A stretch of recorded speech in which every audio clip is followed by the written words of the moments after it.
Welcome to our podcast, where we're diving into an honest view on China after 15 years. We've got so much to unpack about the contrast between Chinese and American cultures and the evolution of freedom, control, and daily life. Absolutely, it's a fascinating journey through decades of change and adaptation. Right, one of the core topics here is the comparison between Chinese and American society. It's it's like how similar we are in some ways, but also really different in how our cultures handle control, freedom, and social norms. Mm-hmm. Exactly. When we talk about Chinese versus Americans, what really jumps out is that contrast in governance and social structure, right? Totally. For example, the content points out that in China, there's this pervasive feeling of control. It's almost engineered into the environment, from public policy to everyday interactions, while Americans enjoy a kind of laissez faire approach. Yeah, that's a solid observation. And then there's the interesting bit about whether China is very controlled. The video digs into the question at 052, asking, is China very controlled? How do you see that playing out in everyday life? Well, it's like, you see it in the way the state manages social behaviors and digital spaces, like the Great Firewall really stands as a literal barrier Right. to free exchange. It's a control mechanism that goes beyond just surveillance. Yeah, the Great Firewall isn't just about filtering content, it's about shaping narratives and, the very way people interact with media in China. Exactly, and that ties into the whole discussion about what the main purpose of China is. At around 304 in the video, there's a deep dive into how the state is sort of molding societal priorities. Yep.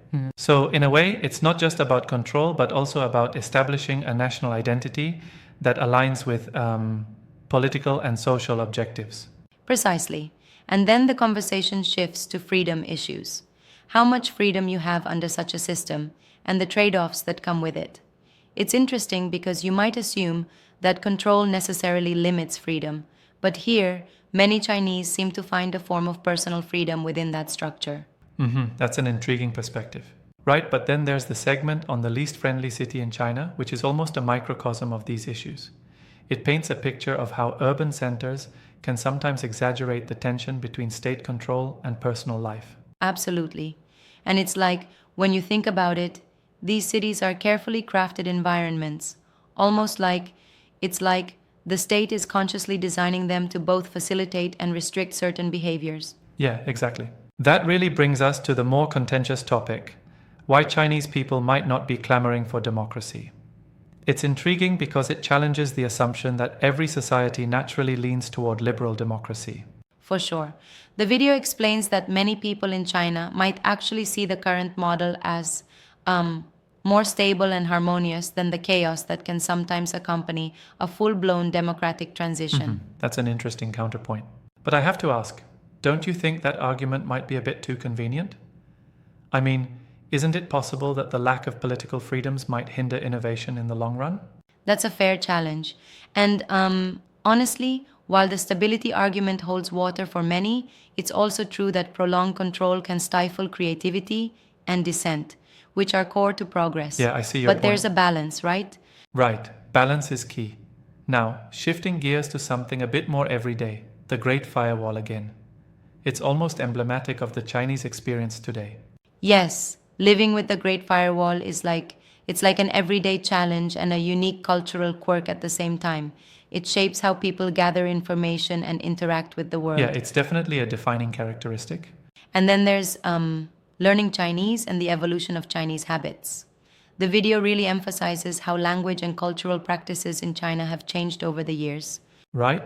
And it's fascinating because for foreigners like Dave, a Canadian who lived in China for 14 years, these shifts impact not just language but also social interactions and everyday conduct.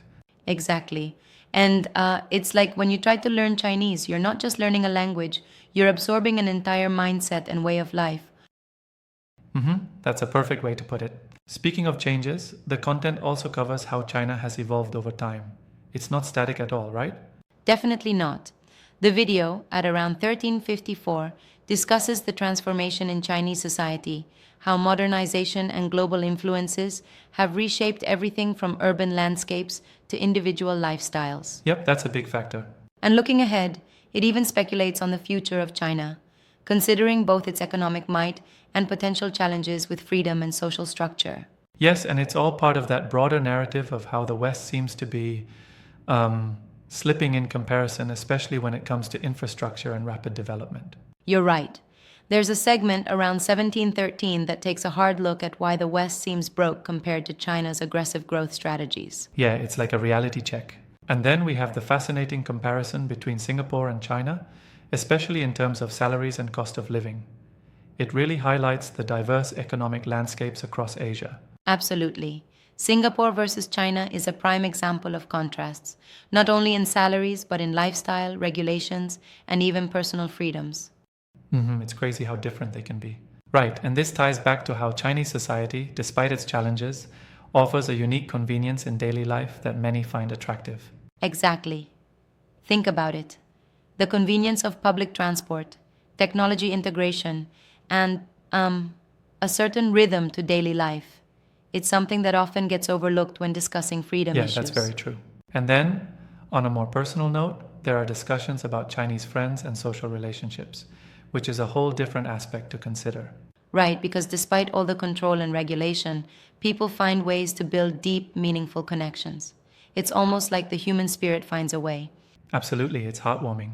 But I do wonder, do you think these deep connections can really counterbalance the, systemic constraints on personal freedom? That's a good question. I think they partially do.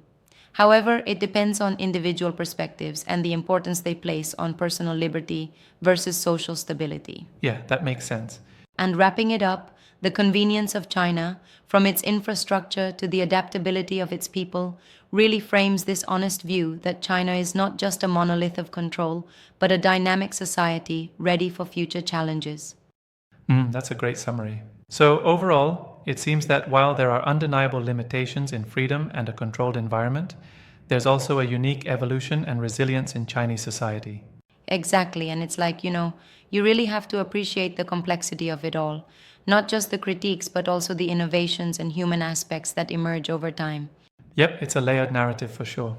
It leaves us with plenty to ponder about cultural identity, modernization, and the balance between control and freedom. Absolutely. And that's what makes this honest look at China after 15 years so compelling. It challenges our preconceptions while revealing the nuanced realities shaping everyday life. Yes, indeed, truly fascinating.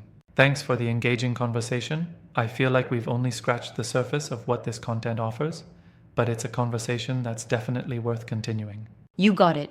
And remember, folks, the more we understand these complexities, the better we can appreciate the world beyond our borders. Well said. Until next time, keep questioning and exploring.